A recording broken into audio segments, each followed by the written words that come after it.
అదానీ వ్యవహారంపై తెలంగాణ ప్రభుత్వం కీలక నిర్ణయం తీసుకుంది. అదానీ డబ్బు తెలంగాణకు వద్దు అంటూ సీఎం రేవంత్ రెడ్డి కరాఖండిగా చెప్పారు. అదానీ ఇస్తానన్న 100 కోట్ల రూపాయలను నిరాకరిస్తూ లేఖ రాశాము. అదానీ వివాదంతో తెలంగాణ ప్రభుత్వానికి అసలు సంబంధం లేదు అన్నారాయన. అదానికి వంగి వంగి నమస్కారాలు పెట్టింది కేసీఆరే. బీఆర్ఎస్ హయాంలోనే అదానికి అనేక ప్రాజెక్టులను కట్టబెట్టారు అన్నారు రేవంత్. అదానికి ఇచ్చిన కాంట్రాక్టుల మీద విచారణకు కేటీఆర్ సిద్ధమా అంటూ కూడా సవాల్ చేశారు. ఢిల్లీ పర్యటన మంత్రివర్గ విస్తరణ కోసం కాదు, కేసుల మాఫీ కోసము తాను ఢిల్లీ వెళ్లట్లేదు, తెలంగాణ హక్కుల కోసమే ఢిల్లీ వెళ్తున్నాను అన్నారు సీఎం రేవంత్.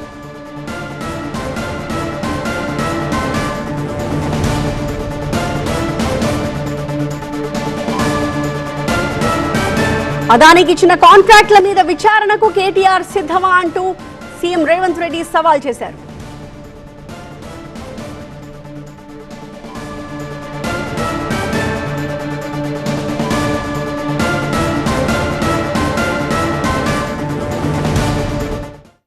రాష్ట్ర ప్రభుత్వం తరఫున అదానీ గ్రూప్ ఆఫ్ కంపెనీస్కి మా అధికారి జయేష్ రంజన్ ద్వారా లేఖ రాయడం జరిగింది.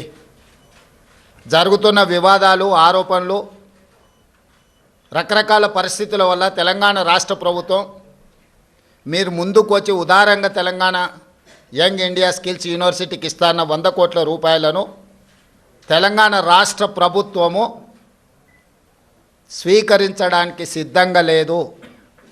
కాబట్టి దయచేసి మీ 100 కోట్ల రూపాయలను యంగ్ ఇండియా స్కిల్స్ యూనివర్సిటీకి బదిలీ చేయొద్దు అని చెప్పి విస్పష్టంగా వారికి లేఖ రాయడం జరిగింది. ఈ పత్రికా సమావేశం ద్వారా పక్క రాష్ట్రాలు, పక్క దేశాలలో అదానీ గ్రూప్ ఆఫ్ కంపెనీస్ మీద జరుగుతున్న వివాదానికి తెలంగాణ రాష్ట్ర ప్రభుత్వానికి ఎలాంటి సంబంధం లేదు. అదానికి కేసీఆరే వంగి వంగి నమస్కారాలు పెట్టారు అంటూ విమర్శించారు సీఎం రేవంత్. ఇది అదాని పక్కలు ఉన్నాయని ఎవరు ఈయన పేరు గుర్తుపడతావా? ఏం పేరు ఈయన పేరు? మరి ఈయన చంద్రశేఖరరావు. ఆయన వంగి వంగి నమస్కారం పెడుతున్నాయి. అప్పుడు ఆయన వంగినా ఇట్లా ఇంతగా వంగినా? అదేవిధంగా ఆయన ఇచ్చిన వర్కులు కొన్ని నేను లిస్టు చదివి చెప్పిస్తా. KCR invites Adani to set up a power plants in TS. Okay, Hans India పత్రికా ఓనర్ ఉండొచ్చు కదా. Business baron Adani meets to KCR, Times of India. ఇగో ఈ బుద్ధిమంతుడు ప్రబుద్ధుడు అదానీ సంఖలో దూరిండు. ఈ సిగ్గులేనోడు అదానీ గురించి నా గురించి మాట్లాడతాడు.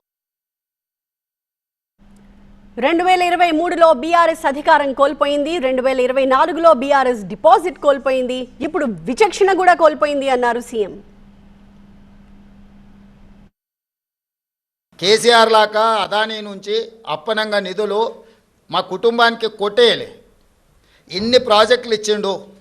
ఈ ప్రాజెక్టులు అన్ని ఇచ్చినందుకు కేటీఆర్ను ప్రాసిక్యూట్ చేయాలనా? అదానీని కేసీఆరే కలిసిన కేటీఆర్ అనే కాదు. దీనికి ఏం సమాధానం చెప్తాడు?